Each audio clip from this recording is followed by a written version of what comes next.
Famous story channel में आपका स्वागत है। आइए आज मैं आपको सुनाती हूँ सूर्यकांत त्रिपाठी निराला की कहानी कंजूस और सोना। एक आदमी था जिसके पास काफ़ी ज़मींदारी थी, मगर दुनिया की किसी दूसरी चीज़ से सोने की उसे अधिक चाह थी। इसलिए पास जितनी ज़मीन थी कुल उसने बेच डाली और उसे कई सोने के टुकड़ों में बदला। सोने के इन टुकड़ों को गलाकर उसने बड़ा गोला बनाया और उसे बड़ी हिफाजत से ज़मीन में गाड़ दिया। उस गोले की उसे जितनी परवाह थी उतनी न बीवी की थी, न बच्चे की, न खुद अपनी जान की। हर सुबह वो उस गोले को देखने के लिए जाता था और यह मालूम करने के लिए कि किसी ने उसमें हाथ नहीं लगाया, वो देर तक नज़र गड़ाए उसे देखा करता था। कंजूस की इस आदत पर एक दूसरे की निगाह गई। जिस जगह वो सोना गड़ा था धीरे धीरे वो ढूंढ निकाली गई। आखिर में एक रात किसी ने वो सोना निकाल लिया।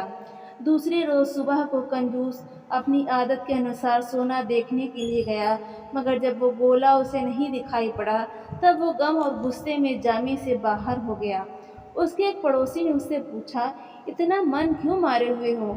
असल में तुम्हारे पास कोई पूंजी नहीं थी, फिर कैसे वो तुम्हारे हाथ से चली गई? तुम सिर्फ एक शौक ताज़ा किए हुए थे कि तुम्हारे पास पूंजी थी। तुम अब भी ख्याल में लिए रह सकते हो कि वो माल तुम्हारे पास है। सोने के उस पीले गोले की जगह उतना ही बड़ा पत्थर का एक टुकड़ा रख दो और सोचते रहो कि वो गोला अब भी मौजूद है।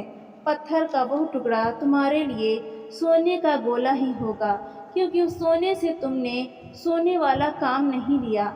अब तक वो गोला तुम्हारे काम नहीं आया। उससे आंखें सेकने के सिवा काम लेने की कभी तुमने सोची ही नहीं। यदि आदमी धन का सदुपयोग ना करे तो उस धन की कोई कीमत नहीं।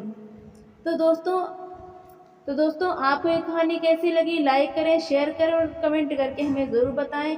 और इसी तरह की कहानियाँ सुनने के लिए हमारे चैनल को सब्सक्राइब करना बिल्कुल भी ना भूलें।